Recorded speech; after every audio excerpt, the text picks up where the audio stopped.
نصلی علی رسولہ الکریم اما بعد فاعوذ باللہ السمیع العلیم من الشیطان الرجیم۔ روزہ قیامت والے دن روزہ دار کے لیے اللہ رب العالمین کے ہاں سفارشی بنے گا۔ ہم سب کو معلوم ہے قیامت کا دن بہت سخت دن ہوگا، 50,000 سال کے برابر لمبا دن ہوگا۔ سورج 1 میل کے فاصلے پر آ جائے گا، لوگ اپنے اپنے اعمال کی بقدر پسینوں کے اندر ڈوبے ہوئے ہوں گے، کسی کے گھٹنوں تک، کسی کے کمر تک، کسی کے سینے تک، کسی کی تھوڑی تک، کسی کے منہ تک، اور کئی لوگوں کے کانوں تک پسینہ پہنچا ہوا ہوگا اور پسینے میں وہ غوطے کھا رہے ہوں گے، اور ہر بندہ بے تاب پریشان حال ادھر ادھر بھاگا پھر رہا ہوگا، کوئی ان کی سفارش کرے اور ان کو اس پریشانی سے نجات دلائے۔ حمل والیاں اپنا حمل گرا دیں گی،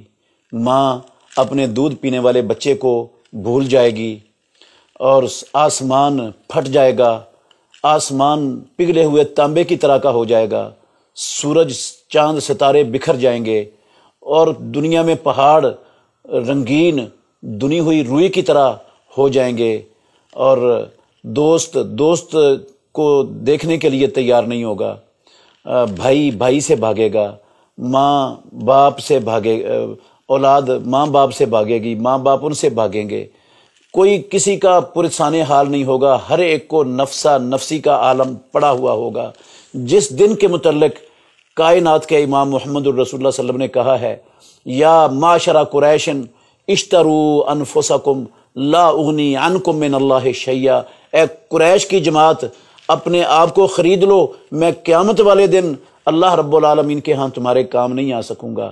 اور آپ نے کہا، یا عباس ابن عبد المطلب لا اغنی عنک من اللہ شیئا، یا فاطمہ تو یا صفیہ تو عمہ تو رسول اللہ لا اغنی عنک من اللہ شیئا، یا فاطمہ تو بنت محمد لا اغنی عنک من اللہ شیئا، سلینی من مالی ما شئت، میرے مال میں سے جو چاہتی ہے مانگ لے، میں کفایت نہیں کر سکوں گا، میں کام نہیں آؤں گا تیرے۔ آپ غور کریں میرے محترم بھائیوں، جب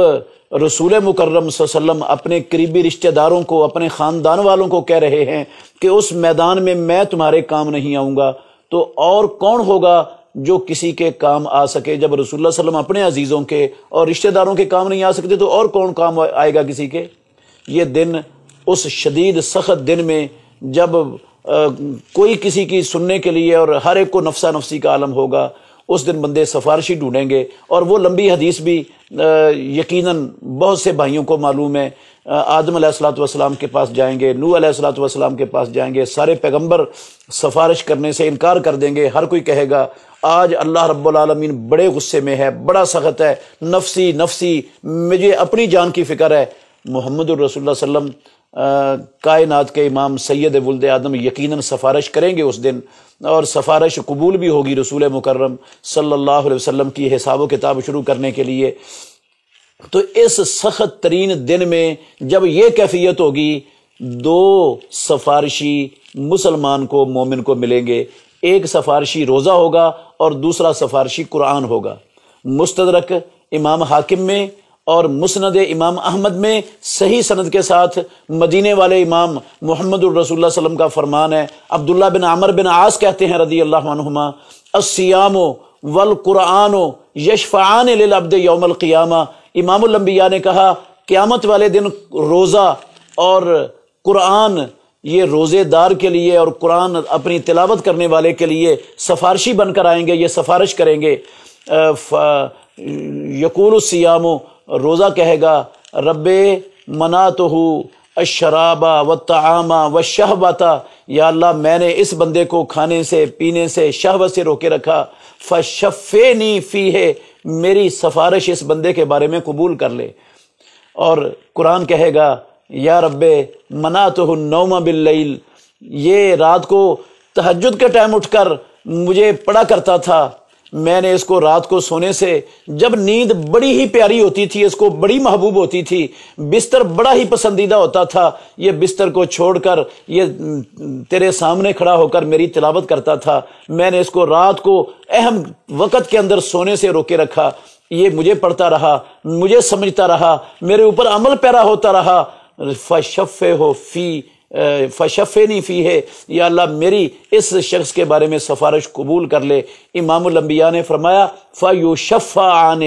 تو اس وقت اس سخت ترین دن میں، ایسے حالات میں رب العالمین روزے کی بھی سفارش قبول کر لے گا اور اپنے قرآن کی سفارش بھی قبول کر لے گا۔ کتنے خوش نصیب ہیں وہ لوگ جن کو اللہ رب العالمین رات کو قرآن پڑھنے کی توفیق دیتا ہے، اور جن کو زندگی میں یہ روزے کی عبادت کی توفیق ملتی ہے اور وہ روزہ رکھتے ہیں۔ جب کوئی سفارش کرنے کے لیے تیار نہیں ہوگا، انشاءاللہ الرحمن یہ سفارش کریں گے روزے دار کے لیے اور تلاوت کرنے والے کے لیے، تہجد پڑھنے والے کے لیے۔ تو اس لیے تمام مسلمان وہ تو شوق سے اڑتے چلے آنا چاہیے ان اعمال کی طرف کہ ہم روزے رکھیں اور ہم رات کو اٹھ کر کچھ وقت اللہ رب العالمین کے ساتھ ہم کلام ہوں، تاکہ یہ قیامت والے دن ہمارے سفارشی بن جائیں، اور جن کی سفارش روزہ کرے گا، رب کا پاک کلام، اللہ کی صفت قرآن کرے گا، یقیناً اللہ رب العالمین ان کی سفارش رد نہیں کریں گے۔ اور امام الانبیاء نے اپنی وحی والی سچی زبان سے خبر دی ہے کہ ان دونوں کی سفارش قبول کر لی جائے گی۔ تو بڑے خوش نصیب ہیں وہ لوگ جو روزوں کا اہتمام کرتے ہیں اور جو رات کو قرآن کی تلاوت کا اہتمام کرتے ہیں۔ اللہ سب مسلمانوں کو، یا اللہ سب کو اس کی توفیق عطا فرمائے۔ بہترین صدقہ جاریہ حاصل کرنے کے لیے اس ویڈیو کو لائک، کمنٹ اور شیئر کرنا مت بھولیں۔